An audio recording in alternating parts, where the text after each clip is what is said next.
Alrighty class, we're on to the next section of 5.4, which is over equilateral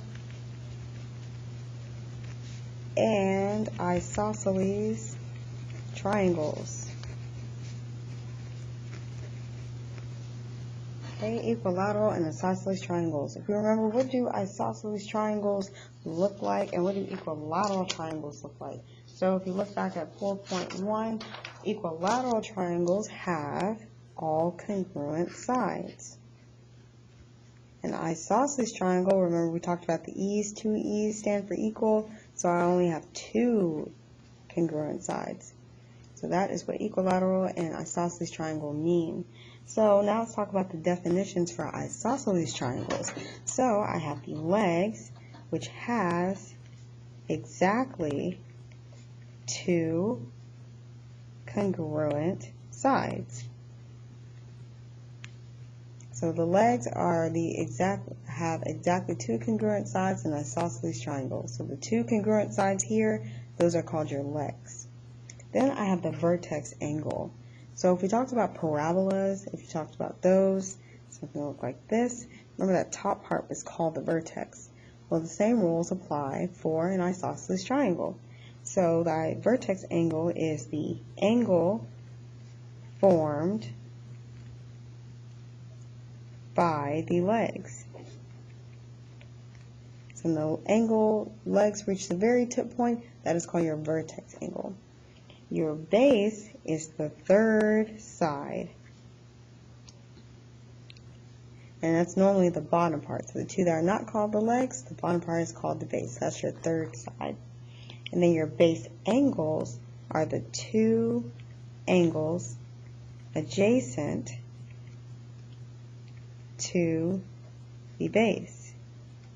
So adjacent, remember we talked about that, means next to. So the 2 angles that are really close next to each other, okay? So if we're going to draw an isosceles triangle, let's label it. So I have 2 here. I have to have at least 2 congruent sides, and these are called the legs. So that's a leg, and that's a leg. Then my third side would be called what? Third side is called the base. Then it's across from the base, or the angle formed by the 2 legs. If I took my 2 legs and formed it all the way to the top, that is my vertex angle. Then the 2 angles adjacent to the base, so the 2 angles right here closest to the base, are called your base angles. Okay, so that is labeling an isosceles triangle based on your definitions.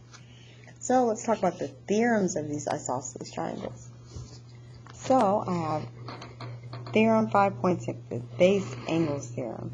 So it says if 2 sides are congruent of an isosceles triangle, then the angles opposite are congruent as well. So if I'm given the sides first, there's a reason I say given the sides. So I'm given the sides first, then I get the angles. So if AB is 2.2 centimeters, then AC is also 2.2 centimeters. Make sense? So if B is 60 degrees, then what is angle C? Also 60 degrees. So now let's talk about the converse statement. So remember, converse meant to switch. So that means if I'm going to switch my base angles theorem, then I just said the 2 angles of the triangle are congruent, then the sides opposite are congruent. So if I'm giving the angles first.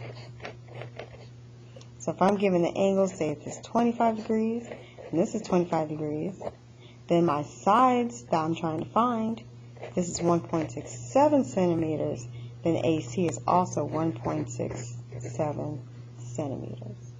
Okay, so make sure you're given the sides first, then you're using base angles. If you're given the angles first, then you use the converse. So, flipping over to the next page, I have some corollaries here. And corollaries are kind of like that next step to theorem. So if the theorem applies, this will also work here as well. So the corollary for base angles stand for equilateral. Note, these are for equilateral ones. So if a triangle is equilateral, then it's equiangular. So if we remember those from 5.1, equilateral meant they have equal sides. And if equilateral means equal sides, what do you think equiangular means? It means equal angles. Okay, so that means if I'm given equal sides first, so sides first for corollary to the base angle theorem. So if I'm given the sides first, so 12, 12, and 12 centimeters, then my angles, they're also congruent. So this is 60, and the top must be 60, and C must be 60.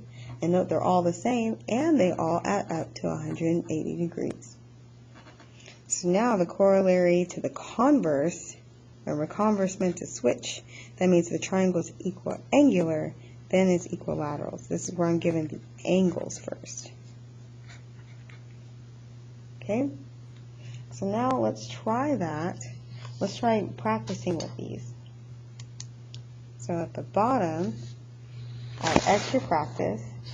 I'm given if NJ is congruent to MN, then what are my angles? So based on the isosceles part, if I'm given the sides first, I can note by the first theorem that J is congruent to M. And it says, which theorem do we use? We use the base angles theorem. And our next one says if we have LM, this angle now, is congruent to LN, so now I have this triangle.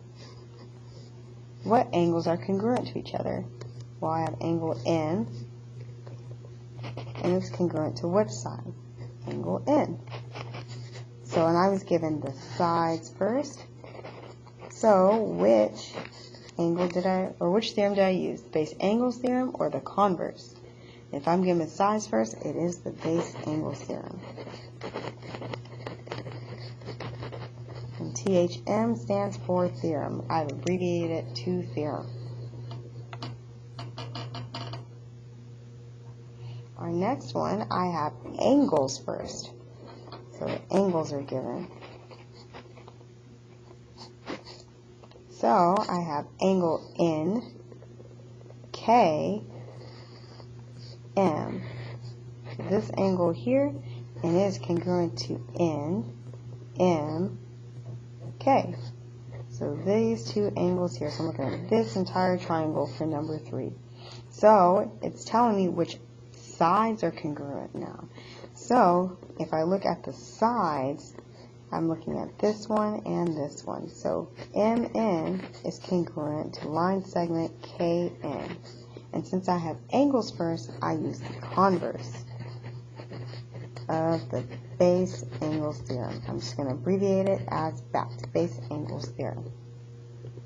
Then my last question says if L, J, and N, so this angle here, LJN, is congruent to L, N, J, so this angle here, what sides are congruent? You guessed it, I have NJ, or LJ, and NJ. So those are congruent. LN. Could be LN or NL. So these two sides are congruent to each other. And I use that with converse of base angles theorem because my angles were given first. Okay, so that is for isosceles triangles. This is for isosceles triangles. So for our next two practices, we're actually going to practice with equilateral triangles. So 5 and 6 say find the value of x. Do not worry about 7 or 8. We will get to those momentarily. So it says find the value of x. So I have which given. My angles are given first. Make sure that they're all equal to each other. So it's definitely equiangular. And if it's equiangular, then it's also equilateral. And which theorem gives me that? There's one theorem that actually gives me the equal angulars first. Or not theorem, it's a corollary. So, if I'm given the angles first, then I definitely use the converse of base angles corollary. Okay?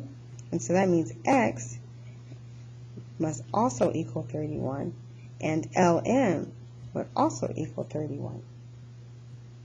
Now, number 6 says, find the value of x. So all my sides are the same, so it's definitely equilateral. So if all my sides are the same, that means all my angles are the same. And when all my angles are equal, then it's also equal angular. So that means angle y is 2x and angle x is 2x. So when I have the sides first, I use the base angles corollary for equilateral triangles. So how do I find the value of x? Well, I just proved that they're all the same. However, that did not mean I found x. So the measures of the inside of a triangle equal what? Exactly 180 degrees. So I would set up my equation as 2x plus 2x plus 2x equals 180. You can also say 3 times 2x equals 180. You will still be given the same answer because you have 3 of them times how many are on the inside. So either way, I have 6x equals 180, and when I divide by 6, x equals 30. So the next page is a puzzle, and so you will complete this puzzle, and please feel free to look back through your notes. I do have tutorials Wednesdays and Thursdays after school from 3 to 4. If you have any questions, please feel free to email me, and thank you so much for watching.